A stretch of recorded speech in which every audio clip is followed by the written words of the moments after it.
ফাতেমার মেজাজ আজ খুব চড়ে গেছে। মেজাজ চড়ার মতন তেমন কোনো বড় ঘটনা ঘটেনি।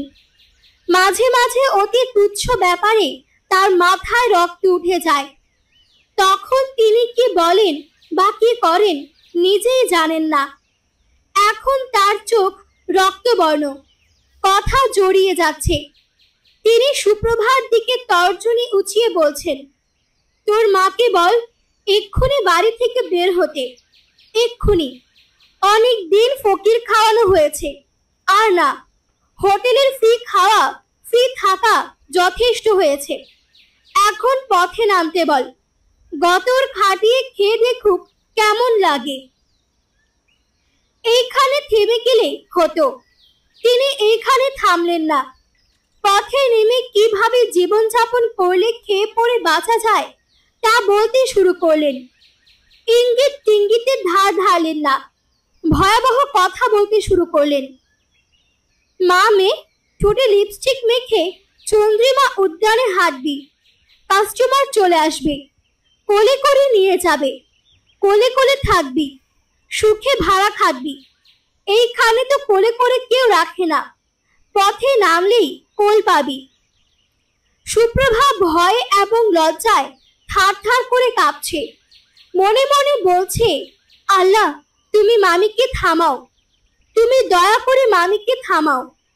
মামির কথা শুনে সে যতটা ভয় পাচ্ছে তার চেয়ে বেশি ভয় পাচ্ছে মা এখন কি করবে এই ভেবে। ফাতেমার প্রতিটি শব্দ সুরাইয়ার কানে যাচ্ছে। সুরাইয়া খুব সহজ পাত্র না, চুপচাপ সব হজম করবে, এই প্রশ্নই আসে না। সুপ্রভার ধারণা কিছুক্ষণের মধ্যেই তার মা বলবেন, সুপ্রভা ইমনকে বল একটা বেবি ট্যাক্সি ডাকতে, আমরা চলে যাব।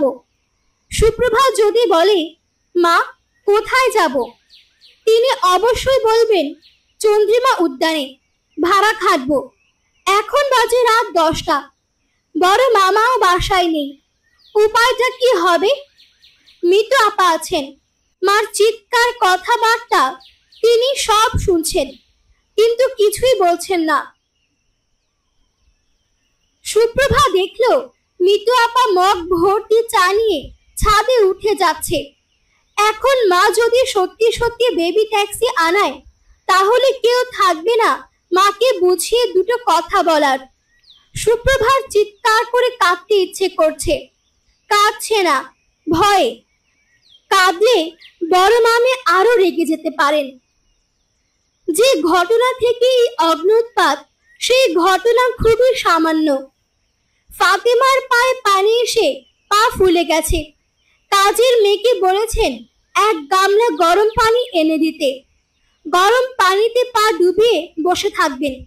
সে পানি আনতে অনেক দেরি করলো, কারণ সে সুরাইয়াকে দোতলায় ভাত দিতে গিয়েছিল। ফাতেমা বললেন, ভাত ঘরে দিয়ে আসতে হবে কেন, নিচে নেমে খেতে পারে না? কাজের মেয়ে বলল, আম্মা আমি ছোট মুখে এত বড় কথা বলি কেমনে?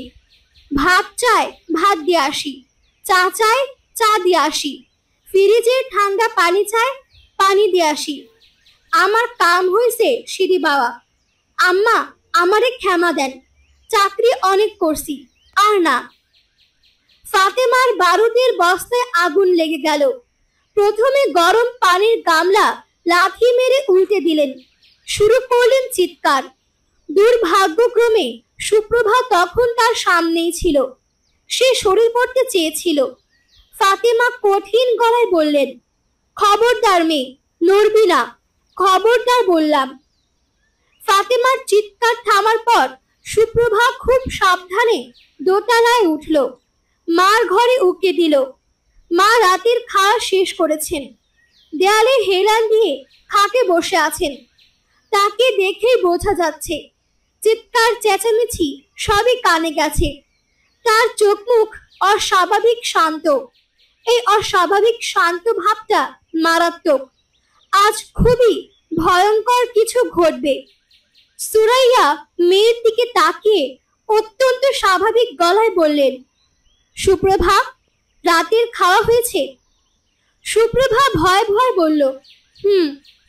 ইমন ইমন খেয়েছে? হুম।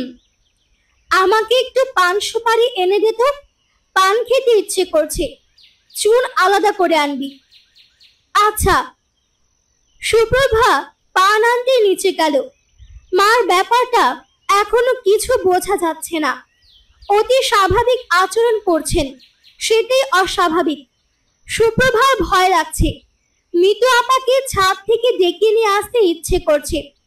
মিতু আপা আশেপাশে থাকলেও একটা ভরসা।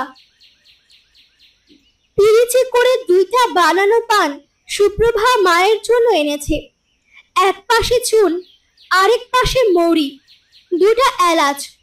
যেন পিরিচের দিকে তাকালেই মার মনটা ভালো হয়। সুপ্রভা।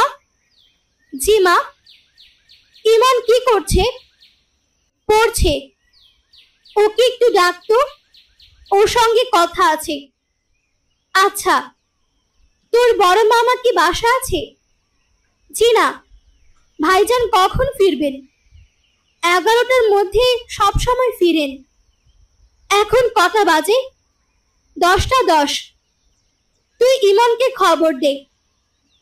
সুপ্রভা ভাইকে ডাকতে গেল। তাকে বলে দিতে হবে যে তার সম্পর্কে মাকে সে একটা মিথ্যে কথা বলেছে। সে বলেছে ভাইয়া ভাত খেয়েছে, আসলে তারা দুজনের কেউই ভাত খায়নি। ইমন পর্দা সরিয়ে মায়ের ঘরে ঢুকলো। শান্ত গলায় বলল, মা, ডেকেছো? সুরাইয়া বললেন, চাটায় বস। ইমন বসল।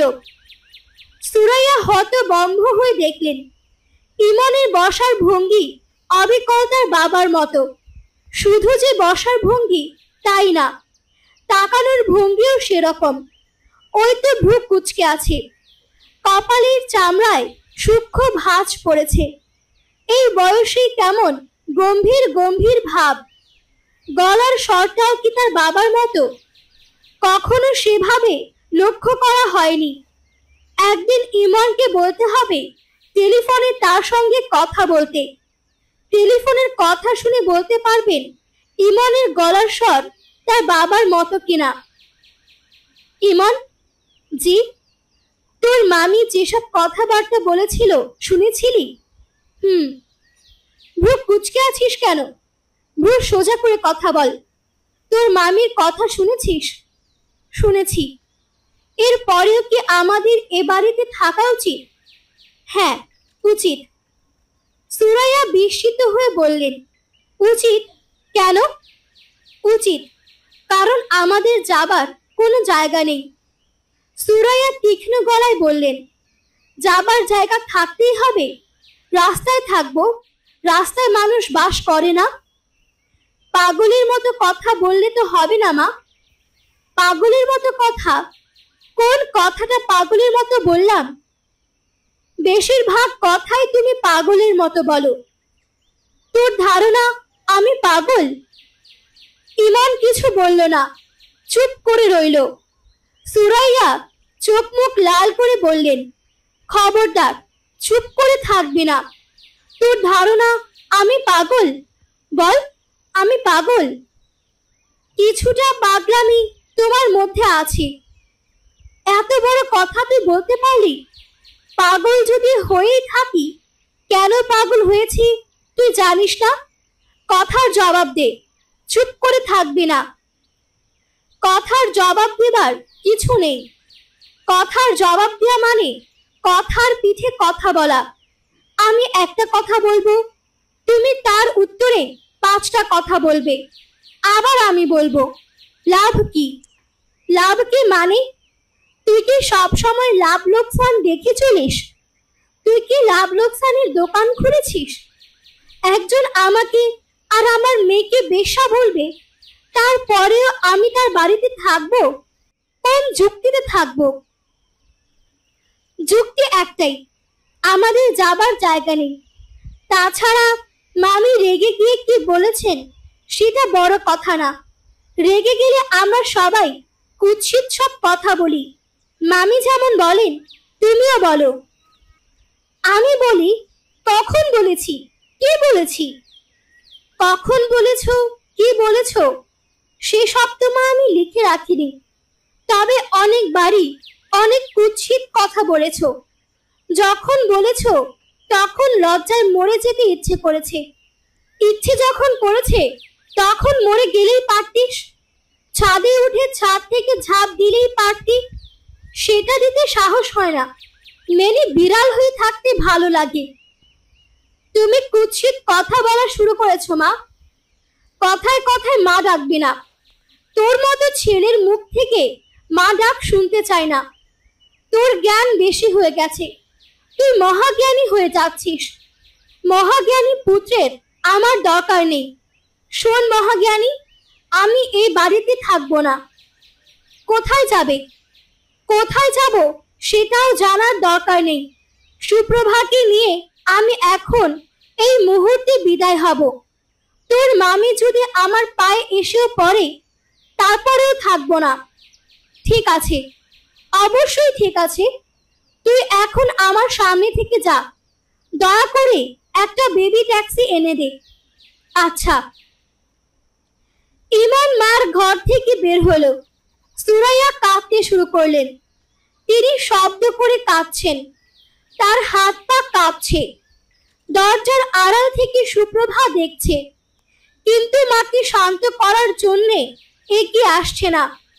তার শুধু মনে হচ্ছে পরিস্থিতি নিয়ন্ত্রণের বাইরে চলে যাচ্ছে।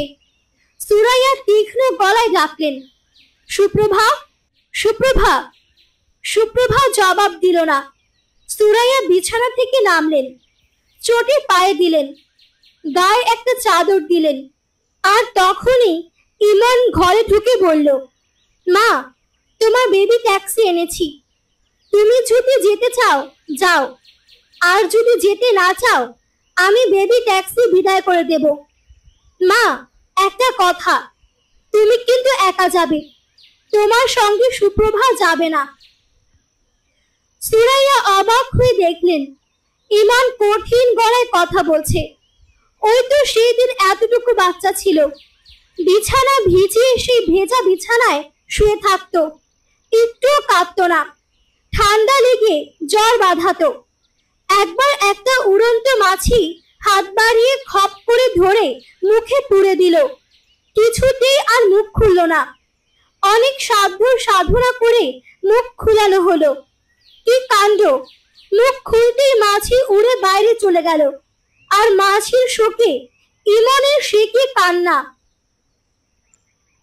সুরাইয়া একাই বেবি ট্যাক্সিতে উঠলেন। সুপ্রভা কাঁদো কাঁদো গলায় বলল, মা, একটা কথা শুনবে? সুরাইয়া তীব্র গলায় বললেন, খবরদার, কোনো কথা না, খবরদার। তিনি বেবি ট্যাক্সিওয়ালাকে বেবি ট্যাক্সি চালাতে বললেন। বেবি ট্যাক্সিওয়ালা বলল, কই যাবেন? তাই তো, তিনি কোথায় যাবেন? অনেক চেষ্টা করেও তিনি কোনো ঠিকানা মনে করতে পারলেন না। এমন কেউ কি আছে যার কাছে আজ রাতটা কাটানো যায়? থাকার তো কথা। তার দূর সম্পর্কে এক খালা, মিলি খালা থাকেন যাত্রাবাড়িতে। মিলি খালার সঙ্গে এক সময় ভালো যোগাযোগ ছিল। যাত্রাবাড়িতে তার বাসায় সুরাইয়া কয়েকবার গিয়েছে, কিন্তু এখন খুঁজে ঠিকানা বের করতে পারবে না। কলেজ জীবনের কয়েকজন ঘনিষ্ঠ বান্ধবী ছিল, তারা এখন কে কোথায় থাকে কিছু জানেন না। আগে যে বাড়িতে থাকতেন সেই বাড়িতে গেলে কেমন হয়? বাড়িওয়ালার স্ত্রীকে যদি বলেন আজ রাতটা আমি আপনার বাড়িতে থাকবো, তিনি নিশ্চয়ই তাকে বের করে দেবেন না। আগের বাড়ির ঠিকানা তিনি জানেন। বেবি ট্যাক্সিওয়ালা আবারও বলল, কই যাইবেন? তিনি বললেন, মালিবাগ। 30 টাকা ভাড়া পড়ব। 30 টাকাই দেব। তার সঙ্গে টাকা আছে, খুব বেশি না, তবে আছে। 27 টাকার মতো আছে। কিছু ভাঙতেও থাকার কথা। আগের বাড়িওয়ালার বাড়িতে না গিয়ে কোনো একটা হোটেলে কি উঠা যায় না? মাঝারি মানের কোনো হোটেল। খুবই কি অস্বাভাবিক হবে? একা মেয়ে দেখে হোটেলওয়ালা কি তাকে ঘর দেবে না? আচ্ছা, বেবি ট্যাক্সিওয়ালাকে যদি বলেন, ভাই শুনুন, আজকে রাতটা আমি আপনার ফ্যামিলির সঙ্গে কাটিয়ে দিতে চাই, সকালবেলা আমি জায়গা খুঁজে নেব, তখন কি হবে? খুবই আশ্চর্য ব্যাপার, দীর্ঘদিন তিনি যে বাড়িতে ছিলেন সেই বাড়ি খুঁজে পেলেন না। গলিতে ঢোকার মুখে মদিনা কাবাব হাউস বলে একটা দোকান ছিল, সেটা নেই। গলিটাও অন্যরকম লাগছে। বেবি ট্যাক্সিওয়ালা বলল, খালাম্মা, বাড়ির নম্বর কত? তিনি বাড়ির নম্বর বলতে পারলেন না। বাড়িওয়ালার নামও মনে নেই। আকাশের অবস্থা ভালো না, মেঘ ডাকছে, বোঝাই যাচ্ছে বৃষ্টি হবে। শ্রাবণ মাসের শুরু, রোজই বৃষ্টি হবার কথা, কয়েকদিন খরা গেল, আজ মনে হয় আকাশ ভেঙে বৃষ্টি নামবে। বৃষ্টি নামার আগে আগে কোনো একটা আশ্রয় চলে যাওয়া উচিত। সেই আশ্রয়টা কি? বেবি ট্যাক্সিওয়ালা বিরক্ত মুখে বলল, খালাম্মা, আর কত ঘুরমু? সুরাইয়া বললেন, কমলাপুর রেল স্টেশনে চলো। ওইদিকে বেবি যাইবো না। পথের মাঝখানে আমি কোথায় নামবো? বৃষ্টির ফোঁটা পড়তে শুরু করেছে, ঠান্ডা হাওয়া দিচ্ছে। সুরাইয়ার মনে হলো তার জ্বর আসছে। জ্বর না এলে অল্প হাওয়াতেই এমন কেঁপে কেঁপে উঠতেন না। খালাম্মা, আমি কমলাপুর যাবো না, ভাড়া মিটাইয়া দেন। সুরাইয়ার মনে হলো তিনি বিপদে পড়েছেন।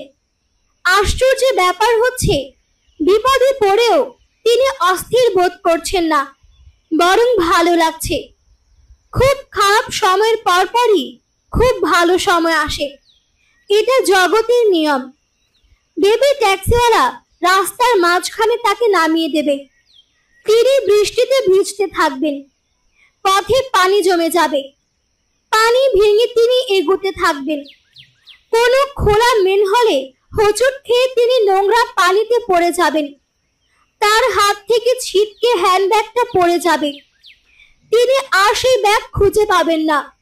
নোংরা কাদা পানিতে তার শরীর মাখামাখি হয়ে যাবে। তখন দেখবেন গুন্ডা টাইপের কিছু মানুষ দূর থেকে তাকে দেখছে। তাদের মধ্যে একজন পানিতে ছপ ছপ শব্দ তুলে এগিয়ে আসছে। এর যে খারাপ অবস্থা তো কিছু হতে পারে না। এরকম খারাপ অবস্থার পরই ভালো অবস্থা আসে। সেই ভালো অবস্থাটা কি? আমার প্রিয় শ্রোতাবৃন্দ, আপনাদের কাছে আমার একটুখানি অনুরোধ থাকবে। আপনারা অনেকেই আমার ভিডিওগুলো দেখেন, কিন্তু লাইক, কমেন্ট কিংবা সাবস্ক্রাইব করেন না। এতে আমার অনেক খারাপ লাগে। তো প্লিজ আমার ভিডিওগুলোতে লাইক, কমেন্ট এবং শেয়ার করে আমাকে আরো উৎসাহিত করেন। আপনাদের মূল্যবান মতামতই আমাকে উৎসাহিত করে নতুন নতুন ভিডিও দেওয়ার জন্য।